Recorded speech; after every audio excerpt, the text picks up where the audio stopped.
మాట్లాడాల్సిందిగా కోరుకుంటున్నాం. Thank you so much అండి. నేను చెప్పాలనుకుంది మొత్తం అరవింద్ గారికి చెప్పేశాను. సో అరవింద్ గారి అందరి సైడ్ నుంచి మాట్లాడుతున్నాను.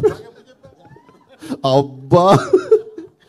So first of all thank you అండి. I want to thank Karthik Raju garu. పాపం కన్సిస్టెంట్గా ఆయన అన్ని సినిమాలు పెట్టుకుంటారు. నెక్స్ట్ సినిమాలో కూడా నాది రోల్ ఉందని చెప్పారు. First of all thank you so much sir, really means a lot. And Vidya garu, Riyaz garu, Bhanu garu, thank you so much for the lovely treatment. And thank you so much for the sarvapindi.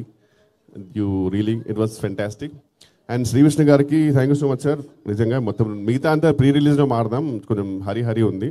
But Arvind గారికి it's always a delight to meet you sir personally, seriously.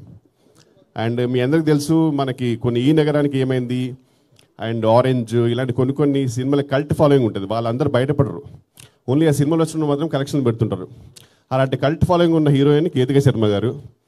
So ఆ ఫ్యాన్స్లో నేను కూడా ఒకరిని. అంటే మనం అందరం బయట చెప్పుకోము, వాళ్ళు ఫోటో పెట్టగానే వెంటనే లైక్ చేస్తాం అంతే సీక్రెట్గా. So really it's an honour to work with her. And అలాగే love today Ivana garu, it was really a delight working with her. And thank you so much అండి. మిగతా ప్రీ రిలీజ్లో మారుతాం. And thank you so much for loving the trailer. Thank you Vennela Kishore garu. Yes, and ఇప్పుడు